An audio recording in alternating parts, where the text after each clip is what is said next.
Hi, I'm Dr. Mobi, and today we are going to talk about lifestyle, unlocking your natural rhythms. I was going on like everyone else going, busy with my life and not paying attention to my health. That was until the day I almost felt death knocking at my door. So, ladies and gentlemen, I want to teach that. I'm going to be speaking on lifestyle. Why lifestyle? Some of you may be thinking we all have different opinions on how our lifestyle should be. And I won't dispute the thoughts of anyone here. However, I know that when I came close to death, I knew I had to make a change to my lifestyle. And by the time I'm done speaking, I do hope someone here will also decide to make a change. I find it a compelling means to pass across an ideology, so let me share a personal one with you. About 4 to 5 years ago, I was driving from a long day at work. I've been sleep specialist for 25 years, so you can guess that I had a lot on my plate without a doubt. It was at that moment I felt my pulse becoming irregular. This is usually as a result of irregular heartbeat called arrhythmia. Knowing there was something wrong with my heart was the beginning of my journey to a healthier lifestyle. You see, so many people spend their health gaining wealth and then have to spend their wealth to regain their health. In actuality, the true first wealth is health. You cannot enjoy wealth if you are not in good health, and you won't grow in wisdom if you don't stick around long enough. I knew I wanted better for myself. This took me down two principles of what is to do to get there. Just two principles: gratitude and lifestyle. Please permit me share these principles about healthy lifestyle with you all. First, we have to be grateful. And I want to emphasize this. Everyone should pay attention to blessings that they have. Gratitude is a powerful catalyst for happiness. People who practice gratitude consistently report a host of benefits: physical, psychological, and social. Lifestyle. Secondly is lifestyle itself. Aha, the big lifestyle. Regarding lifestyle, I'll be talking about three concepts: diet, sleep, and exercise. Our journey in life, you see, is not to just work, pay the bills, mortgage, and send your kids to college. No. Life is meant to be enjoyed every step of the way. But to do this, I have found that we have to figure out the last step first. What do I mean? We have to live our life and program it so that it doesn't have much interference with our other activities. This is important, lest we would not live a fulfilled life much. It is always a slow process. It will never be 30 days, 60 days, or 90 days. Diet. Dieting, or rather changing and shifting to a good, healthy diet, is never easy or done instantaneously, but it must be done. A big problem we have in this country is the food industry.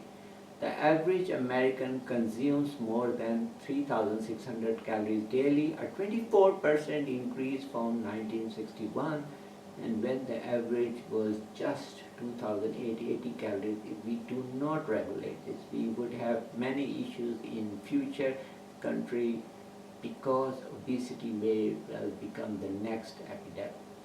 The concept of BMI and oversimplification, as people can be more muscular To underestimate ethnicities, a better concept is basic metabolic requirements, as this incorporates activity levels, sex, age, height, and weight. A fat percentage is also helpful. Remember, men can have a leaner body and women can have higher percentages of fat. With regards to food, I always recommend 1/3 rule. That is, you drink 1/3 of water, eat 1/3 of food, and leave your stomach 1/3 empty. The stomach is a muscular bag, can be overstretched when we overeat. This in itself is not healthy. Keep in mind that strategy for one may not work for another. Some of us like to eat heavy meals at breakfast and some at lunch or dinner. However, if you eat more calories than you can burn, you are creating a problem for your body. It is advisable to eat small portions of food spread across the day. The body has limited blood and limited resources. So we eat too much at a go, it will divert most of its resources to the stomach to take care of the digestion. As a result of this reduced activity concentration in other areas of the body, I am sure a lot of you felt drowsy after eating meals. Instead, we should eat natural protein, carbs, and some polysaturated, monosaturated fats, foods depending on sex, activities, and age. Protein cuts appetite, fats help satiety center, carbs, especially high glycemic index, make us hungry. Poison versus medicine. Still focusing on diet, I wish to point out that the quantity of food we consume can become poisonous if it is more than the body can handle. In simple terms, if we eat faster than our body can metabolize, then what we consume becomes toxic. When people ask about detox as a form of medical treatment, I tell them that the best detox is to eat less and drink more water. Remember, few organs in the body can handle the glucose load without insulin, and one of them is the brain, the other is the muscle, and we have the liver cells. Consumption of foods high in sugar can lead to fatty liver and can increase the visceral fats. A lot of people ask about insulin resistance, which is a vital topic. It is the inability of the body to respond to the demand of high blood sugars and visceral fat contribute to it. Even eating more proteins is going to be toxic in this case. Brain-gut axis. Finally, under diet, let's look at the brain-gut axis. Very interesting. Our intestines are lined with neurons. These cells do not only regulate the activities of the intestine, but they also give feedback to the brain. And the composition of the intestinal microbiota shows a dynamic equilibrium in the healthy condition. The microbiota's delicate balance is essential for health because dysbacteriosis, a microbiome imbalance, increases the host susceptibility to disease. Within the axis, the gut microbiota affects brain functions through three pathways that produce a bidirectional flow of information. The first of these is immune regulatory pathway, in which the microbiota interact with the immune cells in a way to affect the levels of cytokines, cytokinetic reaction factor, and prostaglandin. As a result, brain function is affected. The second is the neuroendocrine pathway. The gut microbiome may affect the hypothalamic pituitary adrenal axis and the central nervous system by regulating the secretion of neurotransmitters such as cortisol, tryptophan, serotonin, and the third is the vagus nerve, in which the enteric nervous system plays an important role. Not to bore you with all the terms and pathway, but the information to take from this is that lot of people don't know, but if there is a problem with these bacteria, then it can lead to not only sleep problem but also weight gain and even a lot of other issues. One example is in shift work disorder, where people have varied shifts. These are also disturbed. This brings me to my second point on lifestyle, which is sleep. So circadian rhythm, every cell in our body has an internal clock and a rhythm. How it communicates with the central clock in the brain is a mystery. Genes play important roles with melatonin in the brain. My assumption is because everything is in order, it is easy to catch that frequency. If human bodies are in a spaceship and they are still going to be perfect, you know why? Because it needs some kind of adjustment, and that we call entrainment.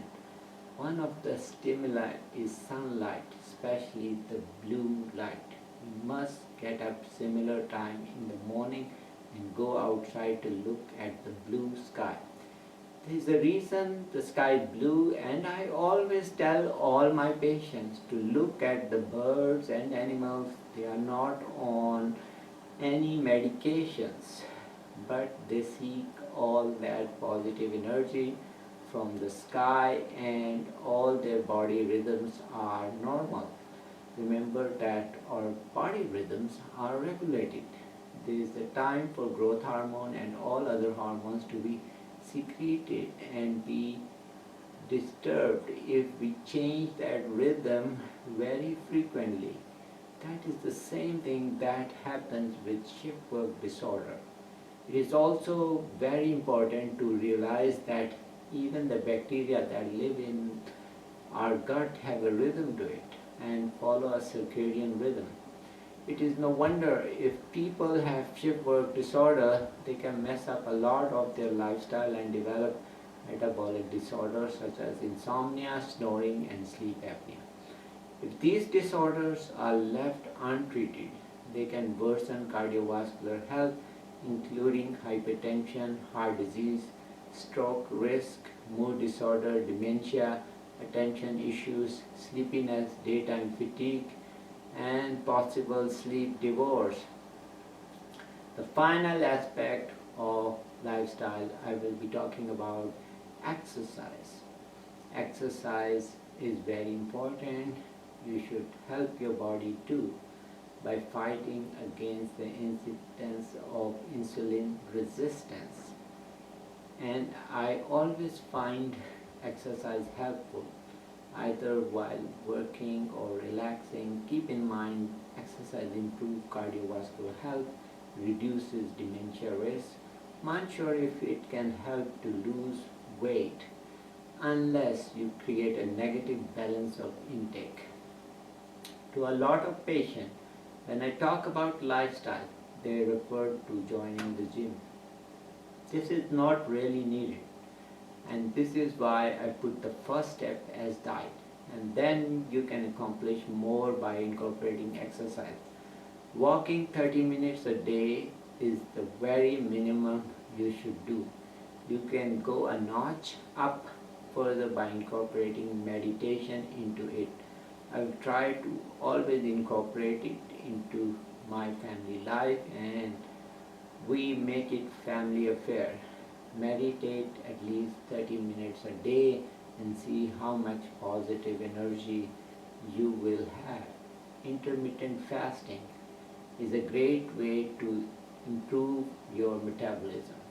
I usually incorporate intermittent fasting couple times a month, that is giving at least 8 hours of not eating solids. You can still drink water. Supplements. I'm a big fan of getting vitamin level checked and using mostly water soluble vitamins such as vitamin C. Use folic acid as a supplement if unsure by taking vitamin daily. Women, on the other hand, need vitamin D. So, final statement I would like to bring to closure is that how I lost 100 pounds and I kept it for over 4 years. I would love everyone to take a note of few points. Remember, lifestyle is a gradual change. The end has to be long lasting. It cannot be short term fix. Start with baby steps. Take one step at a time. Eat less. Goal is to eat 1/3 of our food, 1/3 water, 1/3 hungry. Stay away from preserved food, especially refined carbs. Eat green leafy vegetables, especially above or over the ground. Eat simple proteins, some fats to cut down insulin demand.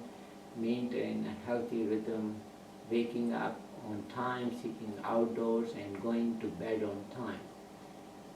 During the day, do something to relax you. Try meditation, outdoors, get enough sleep, both hours in terms of amount, and also if there is a quality issue such as snoring, sleep apnea, and get treated. Incorporate exercise daily. Please do 30 minutes of walking. Do exercise which you can maintain without getting injured. Make lifestyle a family thing. Remember, if we don't practice what we preach, it does not help. So, your journey begins with choice to get up, step out, live a positive life. I implore you to make a decision to do just that. Remember, we are all born unique, and our lifestyle gives us the opportunity to make the best of us, and we can only communicate with the rest of the universe if we stay in rhythm with it. Thank you, ladies and gentlemen.